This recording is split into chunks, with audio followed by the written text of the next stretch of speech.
Hi, welcome back to the ANS Way, and today we have some, I would say, very exciting news. What is Exciting? it? Yeah. So I'm leaving the US. Is it exciting? Yeah, it is exciting because, well, there's a reason why we are planning this trip to the USA. I'm bored. I am. No, I'm bored of sitting around and not being able to generate some sort of money. So I'm actually leaving the US to go back to the UK to invest some of our money in a property. He's leaving me, so it's not so exciting for me because I will still be in the USA whilst Ant is in the UK. Yeah. But I would say very exciting for you. So we're not 100% sure yet. The process is quite convoluted. So I've booked my flights to ensure I get those because they're going up by the hour, it seems. So I've booked that in. I am now at CVS because I need to book a COVID test within 3 days before I arrive into the UK. And then once my COVID test comes back as positive, which can be 2 or 3 days, then I can... Negative, well done. Then I can board the plane freely, and I should be allowed back into the UK. I'm also double vaccinated. It's a little bit confusing over what is and isn't acceptable because it seems silly if you're double vaccinated to then need a negative, but whatever. I'm double vaccinated. Hopefully my negative test comes through and I can get on the plane. Yeah, so we are a few minutes early, but we're going to head over through the drive-through and hopefully... Wish me luck, even though this will be in the past, so I'll know by then. We have now made it to Nelson's Landing. So this is after my COVID test, which would have been completely uneventful, but for the fact that we have this feature in the car, and I'm sure people with X5s and similar, it's called auto hold, and it's amazing. So you go onto the brake, much like Mercedes have forever, and it will hold the car, so you don't need to stay on the brake. Apart from I forgot I had that on. When I pulled up and she gave me my stuff, I accidentally tapped the throttle and the car then shot forward because it comes off brake immediately. She was genuinely worried for our safety. She said, is everything okay? Other than that, it was completely uneventful. I just thought we had enough of the test. We did have an event.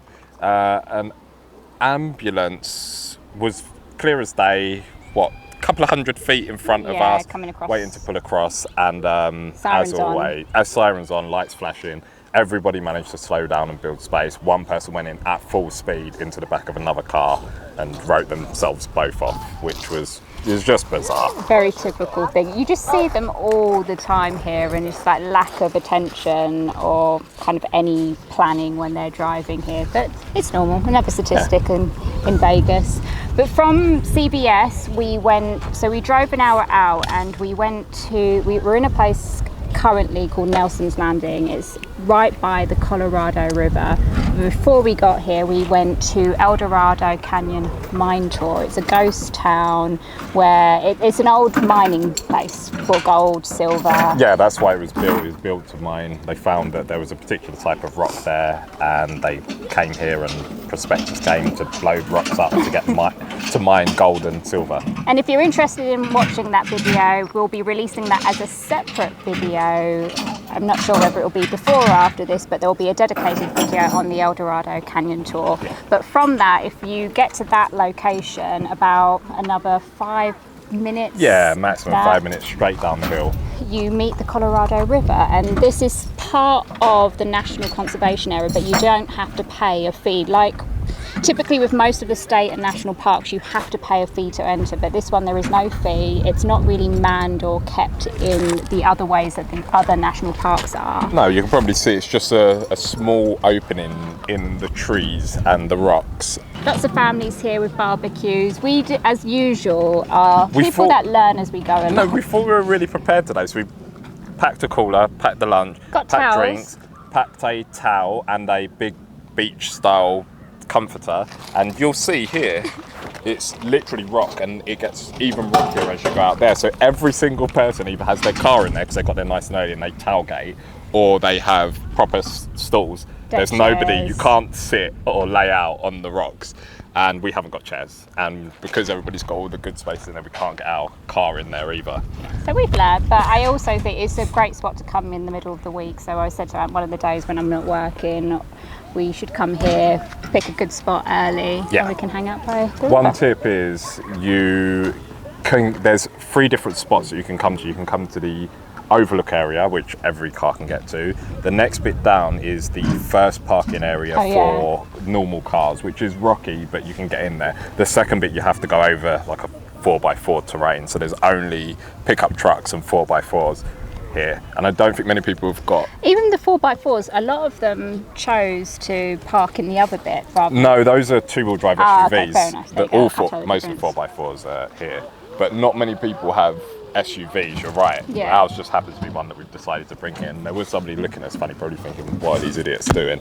But we made it. What's popular with this place is, and it's called Nelson's Landing, I think cliff jumping area. So here it's got different heights in which you can cliff jump into the river, and much safer for kids presumably, because there are some places which are literally less than a couple of feet. There's anywhere from 2 foot to probably 10 or 15 feet. To where we are at the moment. If you wanted to jump off here, but you're jumping it into the river section. I wouldn't do that.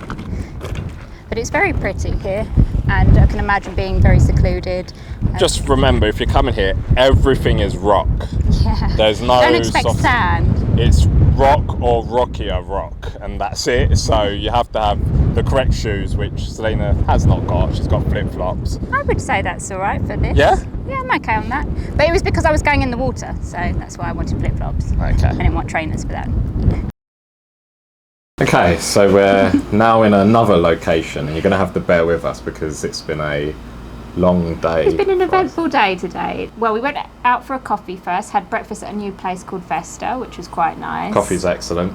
It was very, very good. And what is considered a lighter breakfast in Vegas, because when you go out for breakfast here, it's typically it's an ordeal. It's a whole thing. Whereas here, it was just very European. Croissants, small plates, eggs. Yeah, ham. actually, if you're on my Instagram, I've shared some of the pictures so you would see. And if you're not, go onto Instagram. And then from there, you went on a bike ride. Yeah, I wanted to get a quick workout in. Then we went off to CVS for the COVID test. The part of this video that you'll see first. So by the time you get to this bit, you've already seen that bit.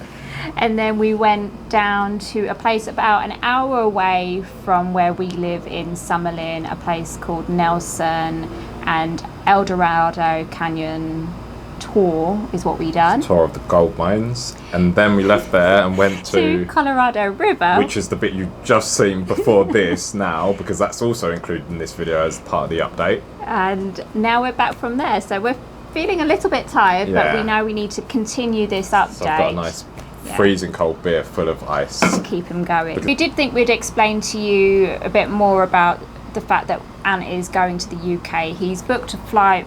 Your return is in 3 weeks, so he leaves on Tuesday, and we expect it's Saturday today. I leave this Tuesday, coming in 3 days. Yeah, and then your ticket will mean that you're in the UK for 3 weeks, but it doesn't necessarily mean that he'll leave me for that long. Yeah, it's firstly I have to get a clear COVID test, and I've got this cough, so who knows? And if I don't get a clear COVID test, then I can't go.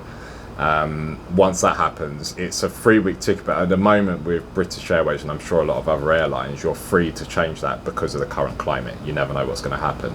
So if I get there, and the reason I'm coming there is to buy a home, to continue our journey and our investment journey. If I'm able to complete everything that I need to do in 2 weeks, then I'll come back. Especially as somebody sent me a screenshot of what the weather looks like, because apparently it's really hot and lovely in the UK, and when I land it turns to cold and wet. It will change when you land, no doubt. So if it's all done, then I'll come back, and that could potentially be 2 weeks, 2.5 weeks, who knows. But we thought we would explain a bit about the why of the process. We try to do it, and I think we've explained some of this in the previous updates, but essentially we have to put an offer in order to get the mortgage offer. Yeah, so unlike normal mortgages in the UK, which you can very easily just go online, get a decision in principle, which takes your basics like your income, your outgoings, and what you plan to buy. You get a decision in principle. You can walk into a home and go, I like it, here's my decision in principle, and then you apply for the mortgage fully. Because this is a buy-to-let mortgage and it's an expat mortgage, most of the lenders, a very, very short list of lenders that will do it, and they want really not to give you a decision in principle. They make it quite difficult. They'd rather you just do the full application. On top of that, when you apply it, often they want you to pay the fees up front. Yeah.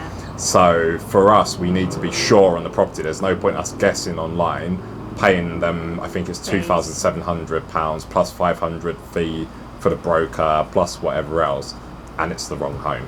So the best bet is to just go there, view them, shortlist, and then make an offer or two on properties. I've attempted to get some showings for the week that I land, but the property market is crazy there. So everybody that I've contacted, they're already gone. Or they haven't gone, but they've had so many offers on, it's pointless waiting and allowing me to view it. So they've just said no. So really, I do need to be there. Yeah, at least then he can say that he can be there that day, he can go and view. I'm not going because I have other commitments. I'm working over the next few weeks, and also the prices of the flights were so expensive. Yeah, I'll put it in. There's probably not a lot of people that do use these systems. We've got British Airways Executive Club, and what that allows you to do is, as you fly, you collect points. Now, we've used a lot of points. We've collected a lot of points. We had about 121,000. At the current rate, 120,000 points is worth about $3,000. We spent $1,300 plus 120,000 points. So that tells you how much the flights were. That covered Ant's ticket, return ticket back to the UK, and now we only have 2,000 points left. So it would have been a few thousand for Celine to come out. Not to mention this is a business trip essentially, and as long as it is that, we get to offset all of the costs against our income tax, which is really, really nice and something that you can't do with the UK tax system. So there's a massive saving. So at a minimum, we'll get 25% of that back as a minimum. And in some cases, as you get into the rental, which I'll explain, you'll get more than that 25% back. I should say, Ant is looking at multiple properties. Whilst I've been working, Ant's been spending the time researching, looking at what's been available on the market, and I think you've narrowed it down to kind of three kind of categories of houses of apartments that we'd be investing in. Yeah, so the three things that we're looking at, or the three categories: one bed apartments, which actually I should say we're looking in Kent, real Kent, not London Kent, the border, which is inside the M25 for people that live in the southeast. Real Kent with the trees and everything. One bed apartments for about 165,000, and those are about 500 square foot. Two bed apartments for up to about 175,000. Those are about 700 square foot. To 1,000, I think. Not for a two bed apartment. Definitely not. Okay, fine. And then something which will be new for us, which is a 2 or 3 bed terrace home. We've never lived in them. We've never looked at them. But they're actually really nice, and they rent really well because young families tend to like them a lot more. Bit easier to maintain. Those are up to about £240,000 and between 800 and 1,000 square foot for those 2 and 3 beds. Now, I'm not going to get into the yield and everything in this video. It'll be in a later video, probably as I'm going around. But the investment will be anywhere from about 45,000 to 65,000 all in. That includes our stamp and all of the fees. It might go slightly out of that. What it doesn't include is any of the additional stuff when you buy the place and realise the boiler's broke and things are leaking. That's just the headline figure. And from that, we'd expect to get a yearly return of, I think it's between 9,000 and 13,000. Can you remember? No. Between about 9,000 and 13,000 pounds, and that's gross. So it might sound like a lot of money, but you then have to take out your mortgage interest, which is about, at the rates we're getting it, 40 to 50%. All of your fees, your certificates, the setting the place up. You eventually end up with about 50% of that amount. So whatever I said, 9,000 to 13,000, half of that is what you end up with in your pocket after taxes, fees and everything else. Yeah, and we should mention, and just for those that may be new to the channel, or maybe you've been following and can't remember, you probably heard us say about wanting to buy a property here in Vegas. That was something that we were looking to do, but the rates, because we are not green card holders, permanent residents here, but also we haven't been here that long, the mortgage interest rates are astronomically high for us, and it just didn't make sense. So rather than, we could have kept the money aside and then kept that for a place that we wanted to buy, but we have no idea as when to that's going to be. Exactly. So it's a bit of a guessing game. So we would hold the money and then wait another 6 months, and then the rates are still high, in which case we're far better off finding a property in the UK, investing that, make money from that, and then just see. So you'll see some of our old videos. This channel really is just about a journey. It's not specific to anything. It just happens to be at the moment. The big thing is us moving to the States. But ultimately, it's sharing our journey to kind of be able to retire when we feel we're ready, rather than when the system decides it's had enough work out of us. And part of that is not really having that much idle money. So 50,000 in a bank account, okay, we might buy somewhere at the end of this year, but if it's a year and a half, you earn, I was going to say absolute zero, 0.01, which is nothing. You don't get anything on it. Whereas you take 50,000, you put it into somewhere, and you'll get back 4,500 a year. It doesn't sound like a lot of money, but 4,500 versus zero is a lot. The other thing that we have is one of the properties is going up for sale probably the end of this month that we currently have. So we will have that back in as cash that comes back in, and you're also due some retention money. So potentially, even if we do buy this and we do decide come March 2022, we'll potentially have the money then. And because we have been here for long enough, or by the time we get to our green card, we'll actually be eligible for the normal mortgages. Yeah, so there's a couple of things. I think we've said in September we would have been here about 6 months, and at that point we'll see if it's if the mortgage rate that we get then has dropped. So to give you an idea, we at home our highest mortgage is 1.79%. The lowest one is 1.4%, and the lowest we've ever paid is 0.84%. What they're asking for here is 5.65%, which is way too high anyway. And also in a market that is crazy. And I'm not saying it's expensive, because to us it's cheap, but it's expensive for here. So they want us to pay top market rate. And the reason for that is because locals are paying about 2.3 to 2.7% on the interest. The interest rates are super low, but they want us to pay double the interest rate and pay 30% over the normal price, which is a really bad move. Even with our specialist mortgage in the UK, it's 3.35%, and that's locked between 2 and 5 years. So that's a much better prospect than paying way over the odds. Not to mention, for anybody that doesn't understand, if you buy a home that you live in, you're not making money on it. So sure, you're living in a really nice home and you're probably not paying as much as rent, but you can't generate money off that.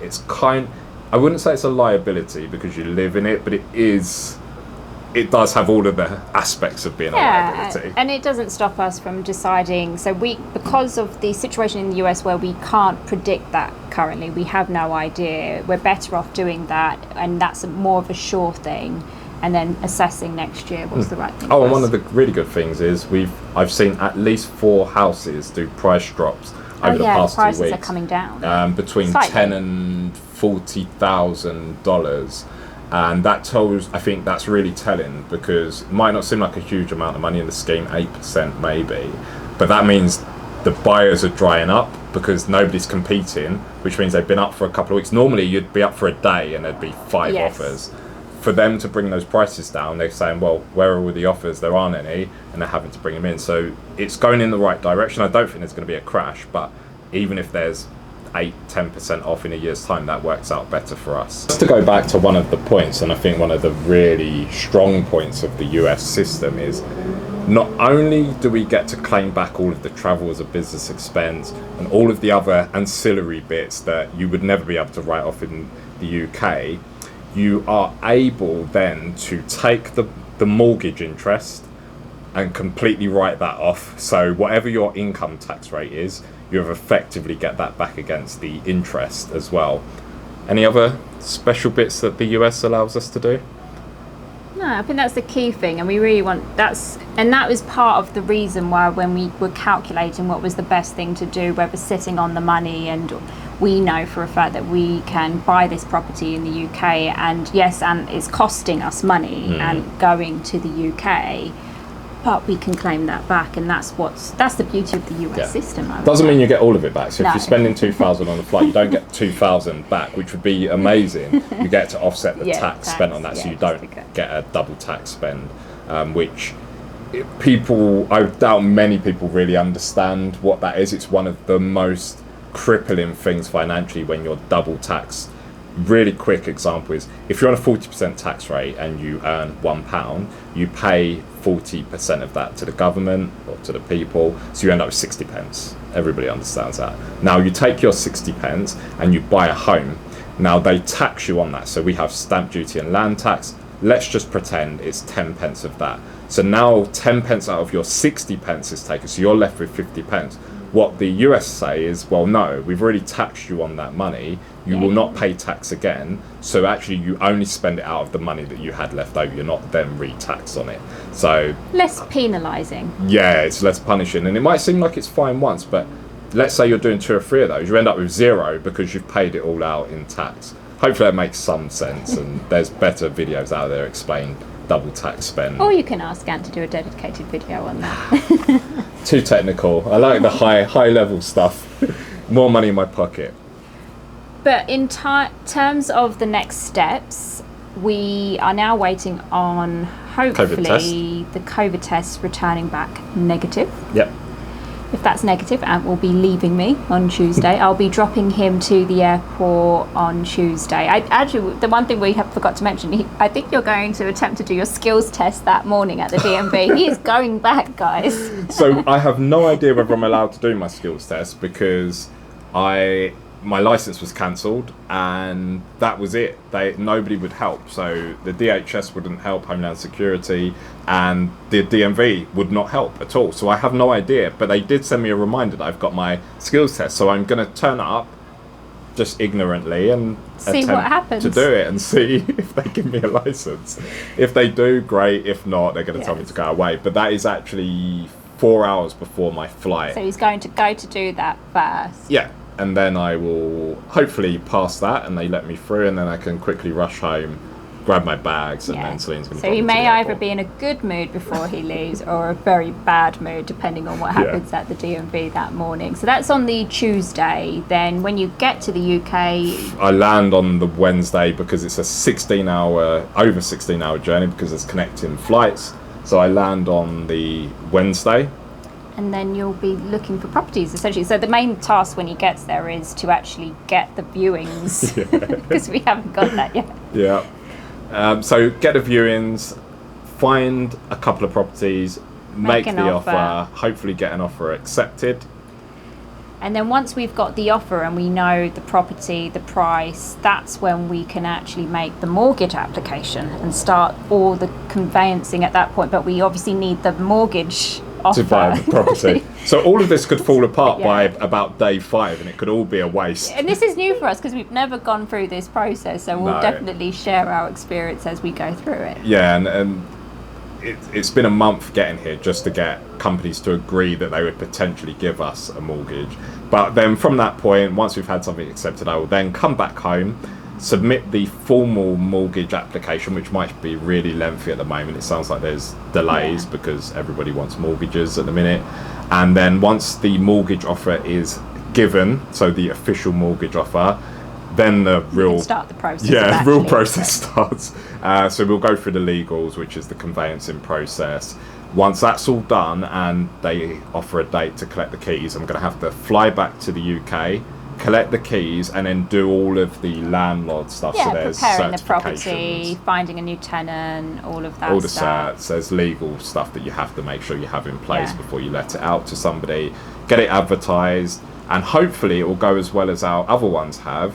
And I can do that all in one. So I should be able to spend maybe 3 weeks again, get all of the stuff done in 1 or 2 weeks. I'm not buying somewhere that's dilapidated. I just want to do the basics, do all of the legals, and actually get people in to view and hopefully get an agreement. From that point, I don't actually need to be in the country then, because a handover can be done by either an agent or any one of our family members. Exactly. They just need the keys, they do the handover, and then that's it.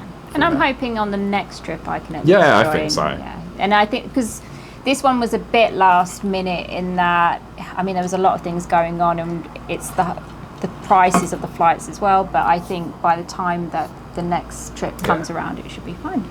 So hopefully that's given you an insight into how we go about things, and also an insight into how, not chaotic because it's fun for us, but how varied our days are.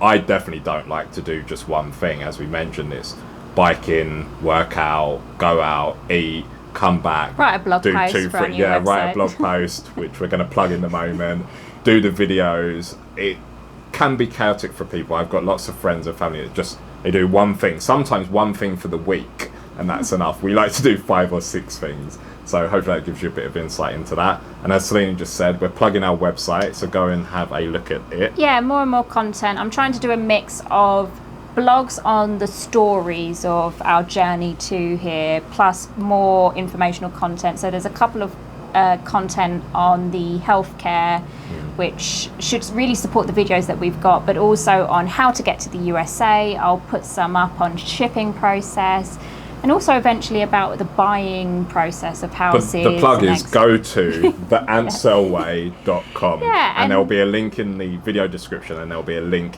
or not a link, but a pop-up. And you can also like those posts, comment against those posts, but number one, like this video and comment on this video and tell us what you think. Yeah, because we're getting hungry because it's now late and we haven't actually eaten that much today. No. As we said, light breakfast. It's now 7 o'clock, so we need to finish this video, shower, go and get dinner, and then relax. So thanks for watching. Thanks for watching.